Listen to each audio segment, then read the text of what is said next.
Olá, então vamos para a terceira parte desse módulo 5, as ferramentas da qualidade.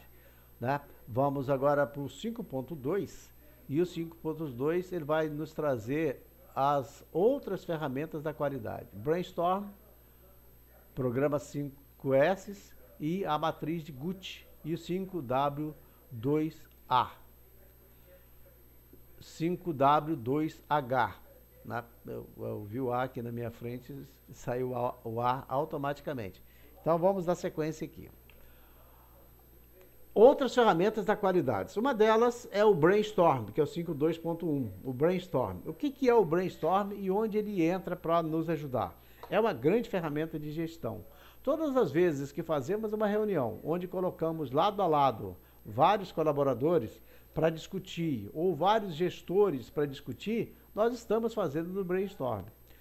Mesmo que levamos para a reunião alguns assuntos que precisam de ser discutidos, alguns assuntos que precisam ser resolvidos, o brainstorm ele vai acontecer de uma forma natural, porque naquele momento é o momento onde nós vamos discutir e cada um vai apresentar suas ideias. E é exatamente isso o brainstorm. É o que nós podemos chamar de tempestade cerebral, chuvas de ideias, tempestade de ideias, a forma que nós quisermos falar, mas o mais normal é nós ouvirmos tempestade cerebral. Então vamos ver aqui.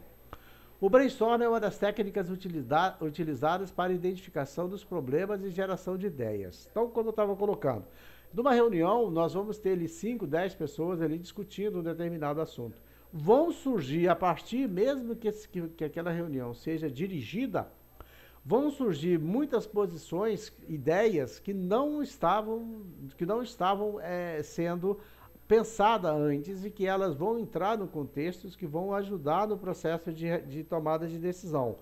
E como acontece em todas as reuniões? Escuta-se, fala-se, anota-se e no final chega-se a uma conclusão e dá um direcionamento para aquele assunto, para aquele tema que foi levado para a reunião. O brainstorm é essa ferramenta que ela vai ajudar nesse processo de organização das ideias e de tomada das melhores ideias.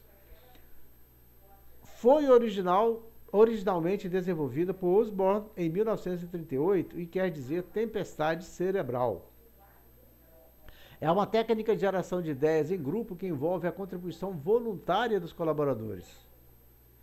O clima de envolvimento e motivação gerado pelo brainstorm assegura a melhor qualidade das decisões tomadas com soluções criativas e inovadoras para os problemas, rompendo com paradigmas estabelecidos pelo grupo, maior comprometimento com a ação e um sentimento de responsabilidade compartilhado. Alguns pontos muito importantes estão colocados aqui.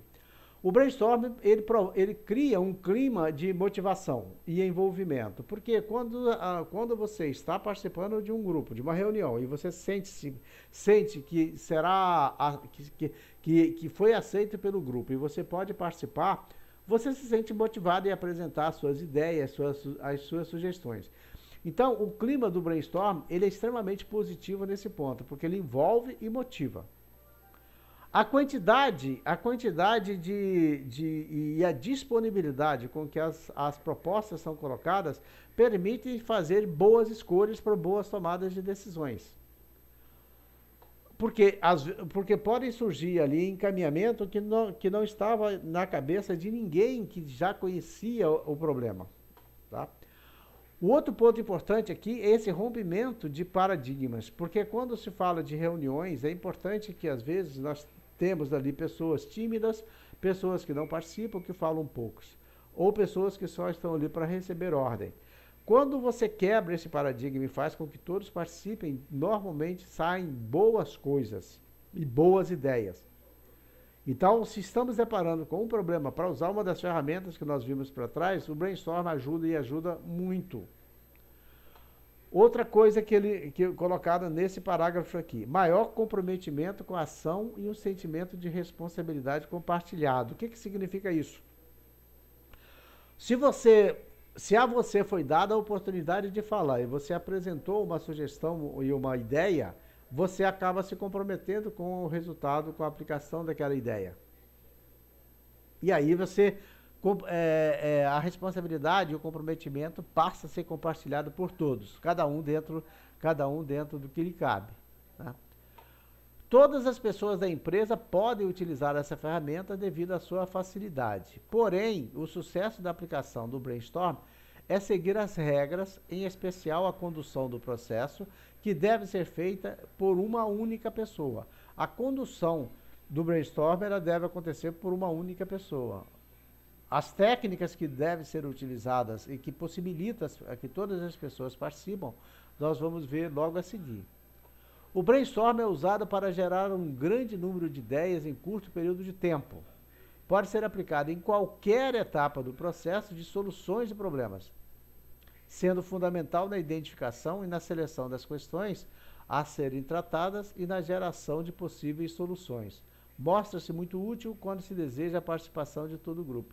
Então, o Brainstorm é uma forma rápida de você resolver. Às vezes, você está diante de um problema aí na sua empresa e a dificuldade de resolver existe. Chama todo mundo envolvido num bate-papo ali de 10, 15 minutos. Às vezes, sai dali a grande solução.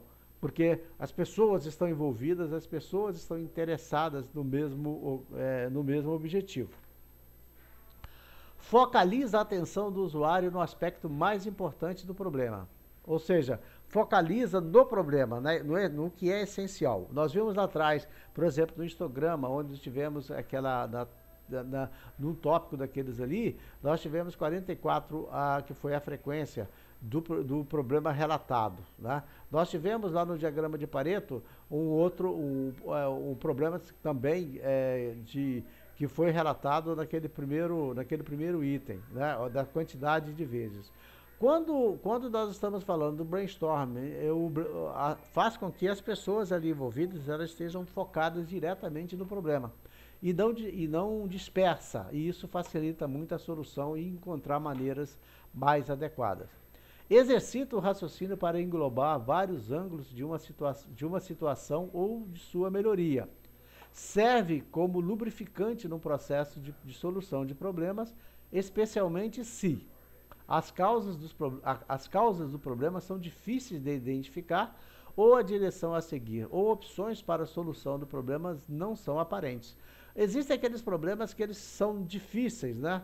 São difíceis de serem encontrados e de serem resolvidos. O brainstorm ajuda muito isso, porque vão estar envolvidas as pessoas que estão diretamente ligadas no processo. E elas estando ligadas no processo, provavelmente elas já encontraram, já viram o problema. E às vezes elas já têm a forma melhor de resolver, e aí essa ideia ela pode surgir no momento certinho. E a outra coisa também é quando a solução do problema aparentemente é uma solução difícil, não é uma solução que está muito clara. Nesse momento também entra aí o brainstorming com o envolvimento das pessoas e a grande possibilidade de encontrar uma solução. Vamos ver agora os tipos de brainstorm. Tá? Ele pode ser estruturado ou não estruturado. O que é o brainstorm estruturado? Nessa forma, todas as pessoas do grupo devem dar uma ideia a cada rodada ou passar até que chegue a sua próxima vez. Isso geralmente obriga até mesmo o tímido a falar, mas pode também criar certa pressão sobre a pessoa. O brainstorm estruturado é quando nós temos 10 pessoas numa mesa para discutir um determinado assunto e cada um, na sua vez, ele dá a sua ideia e participa. E isso é bom, por um lado, porque estimula que cada pessoa participe, toda ela participe, porque no sentido contrário, pode que uma pessoa que é mais tímida e ela fica esperando a vez dela e a vez dela nunca chega. Ou então ela pensa em colocar alguma coisa e alguém colocou parecido e ela acha que ela não deve mais falar porque o outro já falou.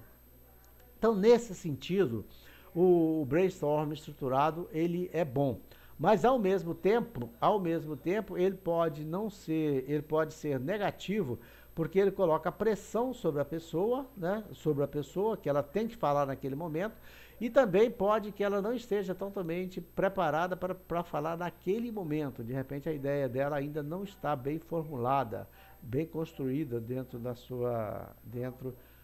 sua cabeça. E depois tem o brainstorm não estruturado, né? Dessa forma, os membros do grupo simplesmente dão as ideias conforme elas surgem em suas mentes. Isso tende a criar uma atmosfera mais relaxada, mas também há o risco de dominação pelos participantes mais extrovertidos. Então essa é uma outra questão, né? O não estruturado ele é bom porque ele fica um ambiente bastante flexível e extrovertido e permite com que todas as pessoas participem a hora que ela quer, elas falam mesmo de forma relaxada.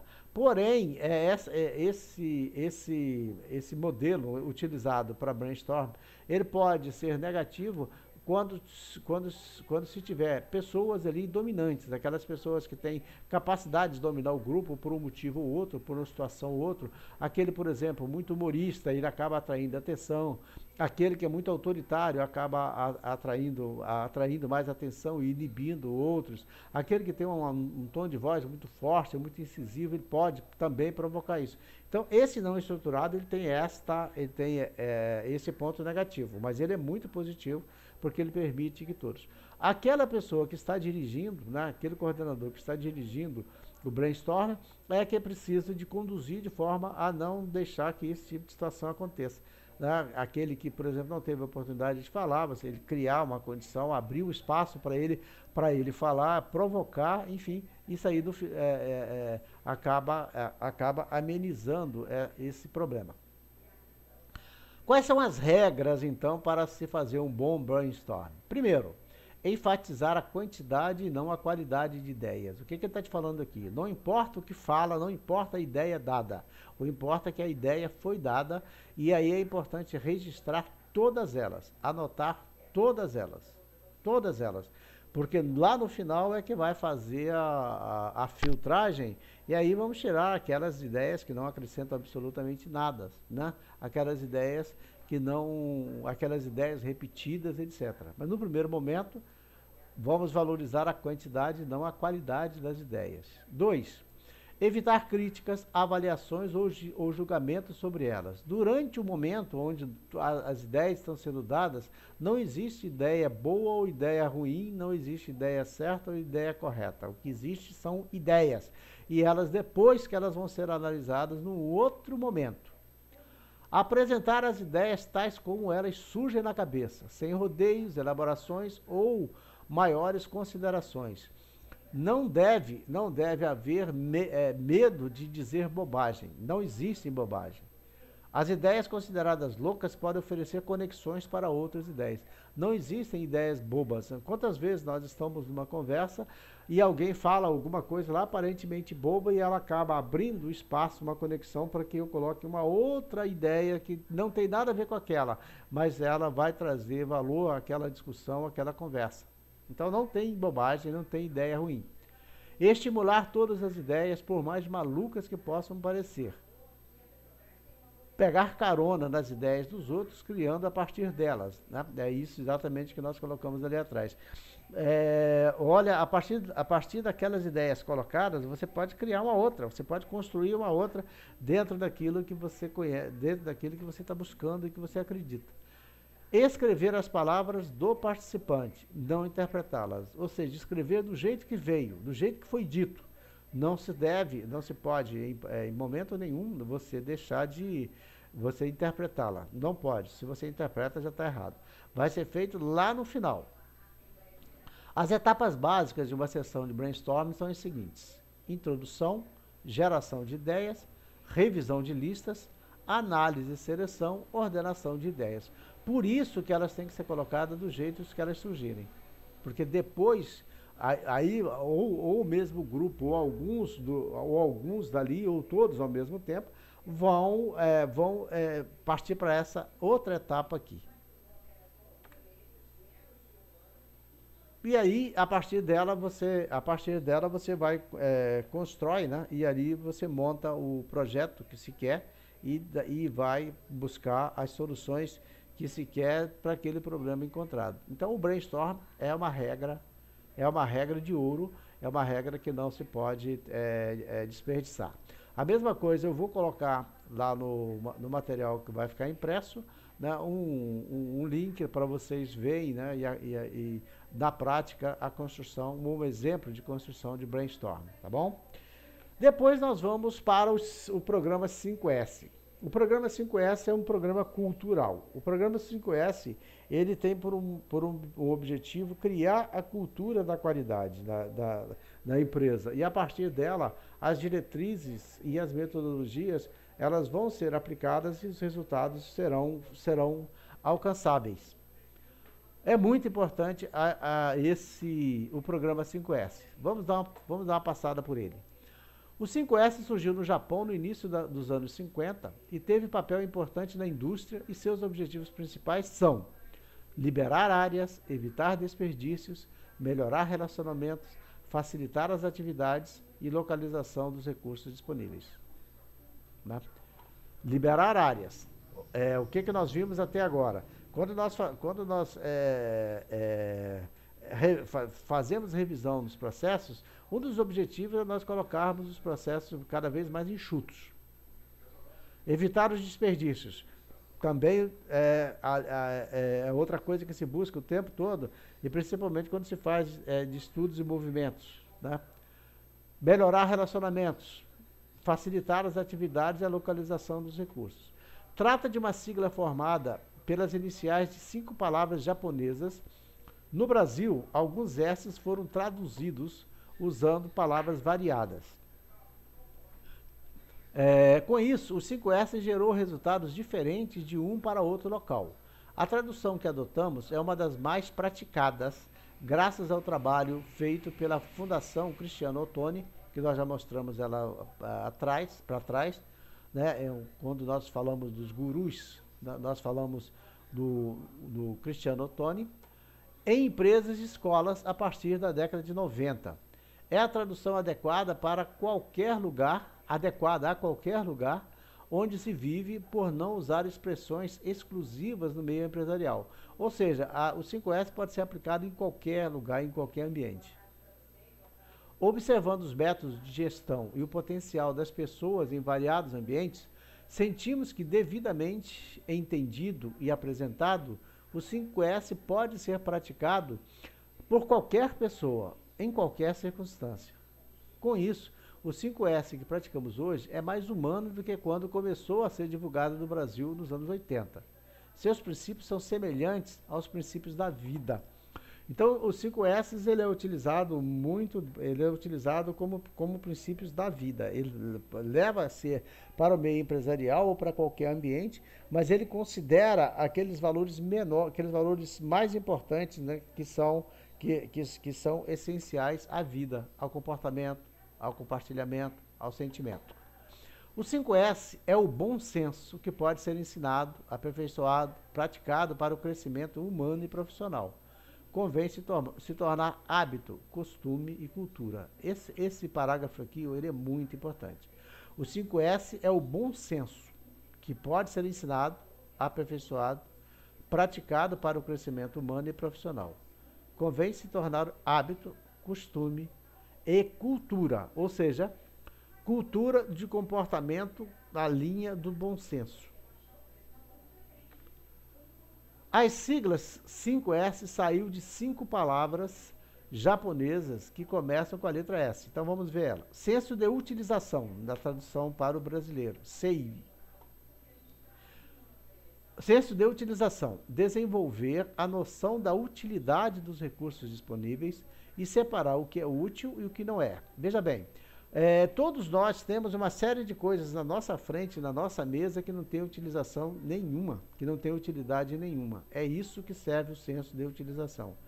Tudo aquilo que não é útil para aquela atividade ou para aquele ambiente que nós estamos, ele deve ser descartado. Então nós precisamos de separar o que é útil e o que não é útil. E isso ajuda muito no nosso desempenho, no nosso comportamento, na nossa vida. Destinar cada coisa para onde possa ser útil. O organismo de qualquer ser vivo faz isso. É a planta sugando do solo os nutrientes de que precisa. É o sistema digestivo dos animais, absorvendo o que o organismo precisa, separando do que não precisa. Então, o senso de utilização, ele faz um paralelo, né, com os organismos vivos, que eles naturalmente selecionam aquilo que serve para eles e descartam aquilo que não serve para eles. A utilização é isso. Você pode adotar, por exemplo, um dia na sua empresa, um dia do senso de utilização, onde todos os setores da empresa, eles vão analisar o que para eles são úteis e o que para eles não são úteis. E coloca em algum lugar, né, coloca numa caixa aqui de tudo que não é útil. Não é útil para ele, mas poderá ser útil para outros lugares, para outros setores, para as outras áreas da empresa. A mesma coisa se você fizer isso na sua casa, né? Você vai encontrar, se fizermos isso na nossa casa, nós vamos encontrar um monte de coisas inúteis. Inúteis para quem? Porque eles podem ser úteis para alguém. Inúteis naquele onde eu estou utilizando, mas pode ser útil para um outro momento. Então, por isso que ele fala da cultura do bom senso. Senso de ordenação, que é o Seiton, né? Senso de ordenação. Colocar as coisas no lugar certo. Realizar as atividades na ordem certa. Colocar as coisas no lugar certo. Ou seja, se nós estamos desempenhando uma atividade no setor, nós precisamos que as coisas que são utilizadas ali naquele setor estejam ali, próximos.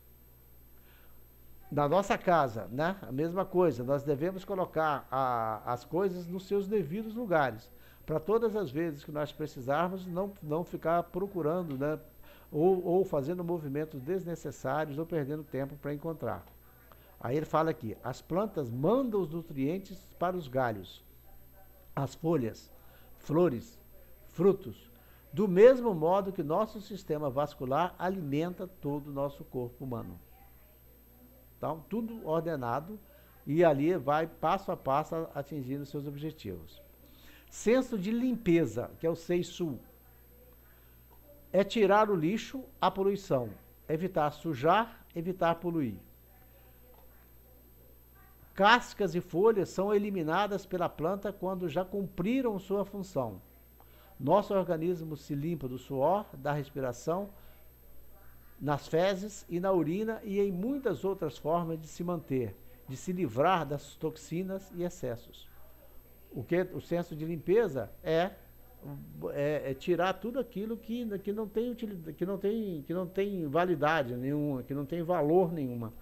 O que você pode fazer na sua organização? Um dia adota o senso de limpeza, o dia do senso de limpeza, onde todos vão limpar, tirar lixo e tirar sujeira. Aqui o objetivo é manter tudo limpo, a mesa limpa, o vidro limpo, o chão limpo, a caneta limpa, todo o material que é utilizado. Senso de saúde, que é o Seiketsu. Padronizar comportamento, valores e práticas favoráveis à saúde física, mental e ambiental. Padronizar comportamento, valores e práticas favoráveis à saúde física, mental e ambiental. A cada segundo, todos os organismos das plantas e dos animais se dedicam para manter a sua integridade, sua saúde. Então, a saúde mental, física e ambiental está no senso Seiketsu, que é o senso da saúde, que é também o que se deve buscar o tempo todo. A mesma coisa, no ambiente da saúde, no ambiente da empresa, né? O que se deve fazer? Criar o ambiente que seja propício para a saúde. Tem empresas, né, que adotam algum momento para fazer atividades, alongamentos, dependendo da atividade, do trabalho da empresa, do colaborador, onde ele desgasta determinada parte do corpo, braço, as vistas. Então, por que não? Né, você pegar ali 1 minuto, uns 5 minutos para fazer alongamento, uns 5 minutos para relaxar as vistas, uns 5 minutos para recuperar, né, para recuperar aquilo que porventura é desgastado durante a atividade normal, de acordo com a natureza da atividade. Depois tem um senso de autodisciplina, que é Shitsuke. Tudo isso é portuguesado, né? Autogestão, cada um se cuidando. adaptando-se às novas realidades, de modo que as relações com o ambiente e pessoais sejam recicláveis e sustentáveis de forma saudável. A autodisciplina é onde cada um vai cuidar de tudo que está à sua volta, onde cada um vai cuidar das relações com o ambiente e as relações com as pessoas, as relações com as atividades, e aí procurar manter sempre o estado que foi encontrado e que foi definido como sendo o melhor para aquele ambiente. E isso aplica-se a tudo, né? Porque ele falou lá atrás. Começou sendo aplicado nas escolas e depois foi lentamente caminhando para todos os ambientes do Brasil. Plantas e animais se cuidam de forma natural. Nascem, crescem, se reproduzem e morrem. Não precisamos mandar uma planta praticar sua fotossíntese e nem a um gato que cuide de seu pelo, porque isso já é natural. Então, essa é a autodisciplina. E ele chama a atenção dessa autodisciplina, trazendo ela para o ambiente organizacional. Devemos ensinar o programa 5S exatamente porque a vida do ser humano não é assim tão natural. Temos tanta tecnologia, conhecimentos, cultura, valores, tantos recursos artificiais descobertos, aperfeiçoados ou inventados pela humanidade, que não é mais possível utilizá-los sem aprendizado permanente. Então, aqui, o que ele chama a atenção aqui, que o programa 5S, ele precisa de ser ensinado, ele precisa de entrar na esteira educacional da empresa, das organizações, porque nós precisamos de aprender constantemente como que nós vamos manter os 5S, o bom senso, diante de tantos desafios e mudanças que são permanentes. E aí isso vai fazendo com que nós tenhamos que estar sempre revendo e analisando e sempre relembrando de todo do 5S, que é o bom senso. Muitos recursos não adiantam nada se não soubermos utilizá-los, ordená-los, limpá-los, conservá-los e finalmente descartá-los ou reciclá-los quando chegar a hora.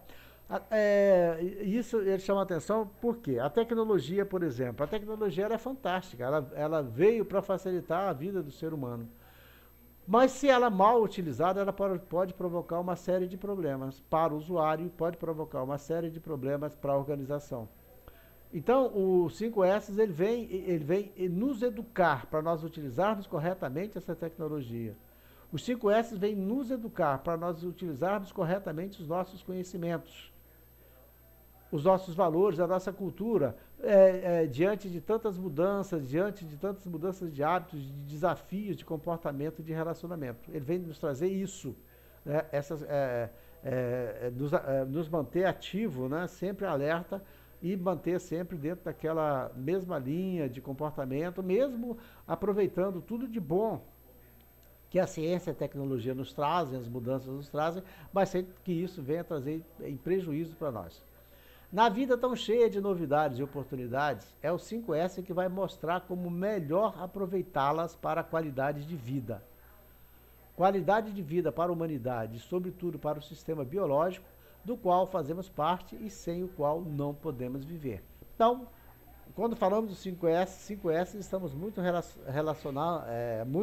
relacionando-o à qualidade de vida.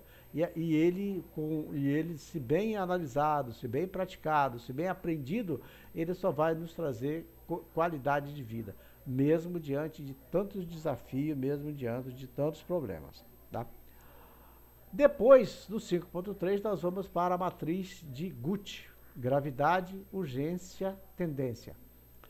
Gravidade, urgência, tendência, que é uma outra matriz muito importante e que ela pode ser utilizada para resolver problemas e eliminar riscos.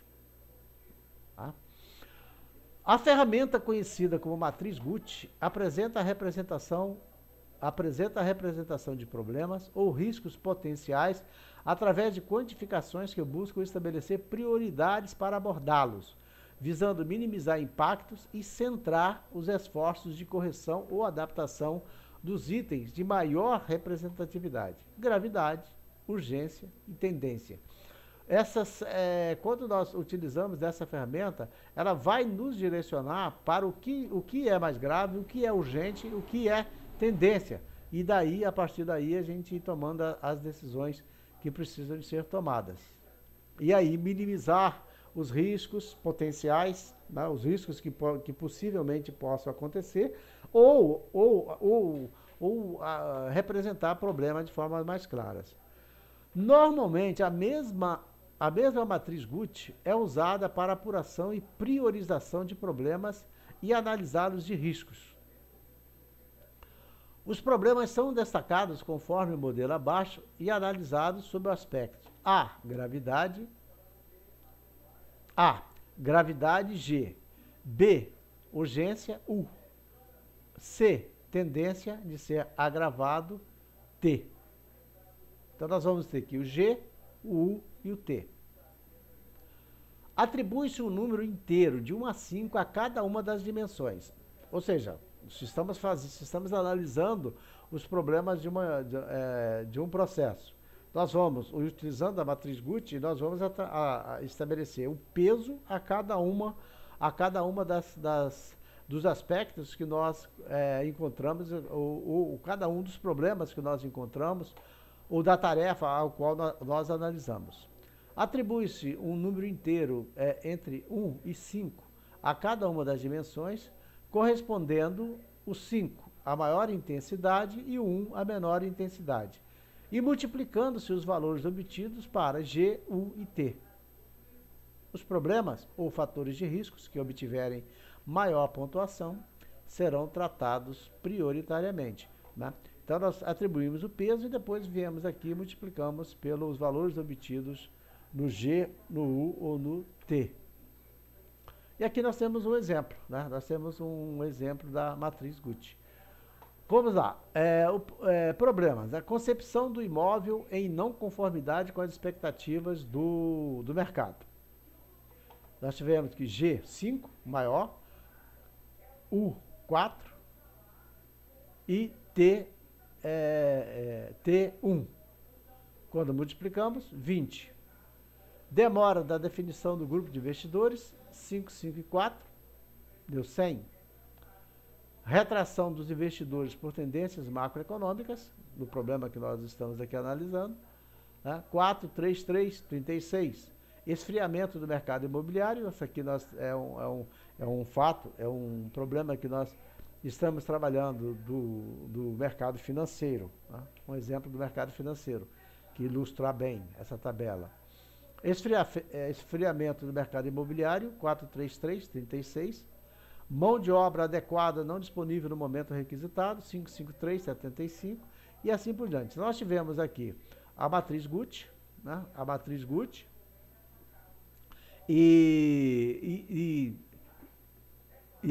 Com os resultados apresentados aqui na última coluna.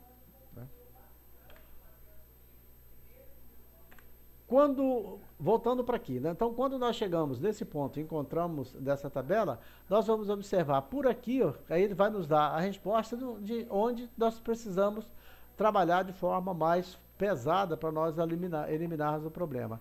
Um deles aqui, ó, 100. Demora da definição do grupo de investidores. A matriz Gucci apresentou 100. Né? É muito alto. Então, aqui precisamos trabalhar pesados. Nós precisamos trabalhar pesado. Onde nós vamos ver aqui que a gravidade, a urgência e a tendência, elas são muito grandes. Tanto a gravidade quanto a urgência, ele foi colocado 5. E a tendência foi 4, mas muito próximo dos 5, né? Quase que dá 5 vezes 5, 25, 25 vezes 5, 150. Acho que sim, 5 vezes 5, 25, 5 vezes 2, 10, 120. Daria 120, que seria o máximo.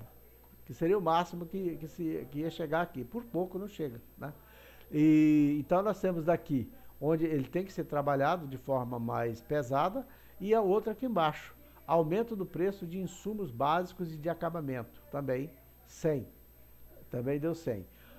Como que você vai utilizar essa matriz? Também depois lá no material nós vamos colocar um link lá, onde ele vai te orientar a aplicação, né, de forma mais direta, se bem que por aqui dá para nós entendermos bem.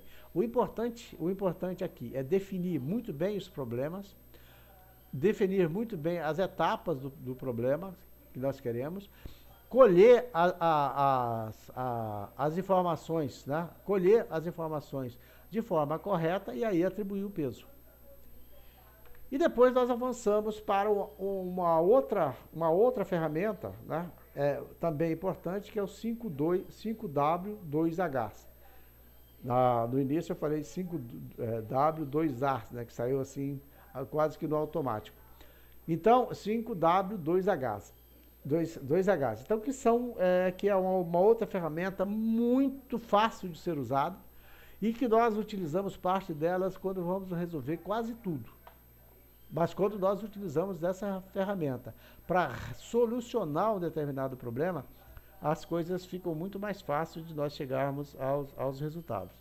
Então, essa ferramenta é utilizada principalmente no mapeamento e padronização de processos, na elaboração de planos de ação e na definição de procedimentos relacionados a indicadores. É de aplicação gerencial e busca apoiar o entendimento através da definição de responsabilidades, métodos, prazos, objetivos e recursos associados. Então, é uma ferramenta que ela é bem introdutiva e ela te leva você automaticamente à resolução do problema pelas perguntas que têm que ser respondidas. E ela é de aplicação gerencial e com grande eficiência. O método 5W2H representa as iniciais das palavras em inglês. Why, porquê, what, where, when, who, e how much. Mais ou menos isso, né? Não atropelando o inglês. Por quê, o que, onde, quando, quem, como e quanto. São essas perguntas que são respondidas. Você quer montar um processo, você quer organizar uma atividade. Respondendo a essas perguntas, você consegue encontrar a resposta, a solução daquele problema. Outra coisa também, quando você vai montar um projeto, respondendo a essas perguntas, você responde tudo, basicamente quase tudo que você precisa para dar qualidade e eficiência naquele projeto, tá bom? Atualmente, alguns profissionais aplicam um terceiro H, que é o how many, né, que é quantos. Sendo que, neste caso, a ferramenta passa a ser 5W3H, que seria o quantos, né? Quanto e quantos que você utilizou. Dessa ferramenta nós não vamos detalhar muito dela, porque ela já fala por si, né? Ela já fala por si. E nós temos oportunidades de aplicá-las em tudo que nós precisamos. Basta responder por que eu estou fazendo, o que eu estou fazendo, onde eu vou fazer, quando eu vou fazer, quem vai fazer, como eu vou fazer, quanto eu quero fazer. E por último, quantos estarão envolvidos ou quantos do resultado eu espero, tá bom? E feito isso, nós encerramos o módulo 5, né? Final de módulo 5, onde nesse módulo tivemos contato com as 7 ferramentas antigas da qualidade que criavam as bases quantitativas para uma gestão da qualidade eficiente. Vimos também outras ferramentas ou metodologias que possibilitavam a aplicação de práticas de gerenciamento para a aplicação destas ferramentas e envolver toda a organização e construir uma cultura que tornava a busca da qualidade uma vantagem competitiva. E nós vimos o 5S, o papel que ele tem de importância enquanto cultura. Aprofundar nos métodos estatísticos que são usados nas ferramentas deverá ser um aprendizado permanente na organização. A organização deverá se tornar uma organização aprendente, uma universidade corporativa, que foi o que nós já falamos, né, alguns momentos para trás, sobre a universidade corporativa. E no módulo 6, nós vamos, que vai ser um módulo mais curto, nós vamos ver a aplicação do MASP nas 7 ferramentas, que é o que nós pretendemos, vamos apresentar no módulo 6. né, que já que nós temos ela à disposição, então nós vamos aplicá-la no MASP, né, que o MASP que é a metodologia de análise e resolução de problemas. Aqui vamos ver como podemos aplicar a metodologia para análise de problemas das 7 ferramentas da qualidade. Verificaremos a eficácia de cada uma delas em cada fase do MASP, tá bom? Então, bons estudos para você. Aquilo que eu falei dos outros módulos, é importante você acompanhar com muita calma, vai lendo o material, vai seguindo aqueles links colocados lá também, que você pode utilizar para consulta, que ele vai formalizando o aprendizado, que é o nosso objetivo aqui, de ao final desse curso você estar com bastante base para tomar qualquer decisão e utilizar onde for melhor para você e onde você se propor, tá bom? Muito obrigado até aqui e vamos para o próximo módulo.